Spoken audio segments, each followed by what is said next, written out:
Hello दोस्तों, राधे राधे। मेरे channel में आपका स्वागत है। कैसे हैं आप लोग? आज मैं आपको सुनाने जा रहा हूँ अजा एकादशी। युधिष्ठिर ने पूछा, जनार्दन, अब मैं यह सुनना चाहता हूँ कि भाद्रपद मास के कृष्ण पक्ष में कौन सी एकादशी होती है, कृपया बताइए। भगवान श्री कृष्ण बोले, राजन,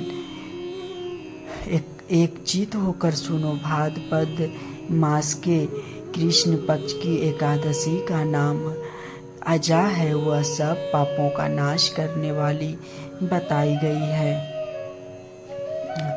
भगवान हरिकेश का पूजन करके जो इसका व्रत करता है उसके सारे पाप नष्ट हो जाते हैं। पूर्व काल में हरिश्चंद्र नामक एक विख्यात चक्रवर्ती राजा हो गए, जो समस्त भूमंडल के स्वामी और सत्य प्रतिज्ञ थे। एक समय किसी कर्म का फल भोग प्राप्त होने पर उन्हें राज्य से भ्रष्ट होना पड़ा। राजा ने अपनी पत्नी और पुत्र को बेच दिया, फिर अपने को भी बेच दिया। पुण्यात्मा होते हुए भी उन्हें चंडाल की दास्ता करनी पड़ी। वे मुर्दों का कफन लिया करते थे। इतने पर भी नृपश्रेष्ठ हरिश्चंद्र सत्य से विचलित नहीं हुए। इस प्रकार चंडाल की दास्ता करते हुए उनके अनेक वर्ष व्यतीत हो गए। इससे राजा को बड़ी चिंता हुई। वो अत्यंत दुखी होकर सोचने लगे, क्या करूं, कहाँ जाऊं, कैसे मेरा उद्धार होगा। इस प्रकार चिंता करते करते हुए शोक के समुद्र में डूब गए। राजा को शोकातुर जानकर महर्षि गौतम उसके पास आए। श्रेष्ठ ब्राह्मण को अपने पास आया हुआ देखकर नृपश्रेष्ठ ने उनके चरणों में प्रणाम किया और दोनों हाथ जोड़कर गौतम के सामने खड़े होकर अपना सारा दुखमय समाचार कह सुनाया। राजा की बात सुनकर महर्षि गौतम ने कहा, राजन, भादव के कृष्ण पक्ष में अत्यंत कल्याणमयी अजा नाम की एकादशी आ रही है, जो पुण्य प्रदान करने वाली है।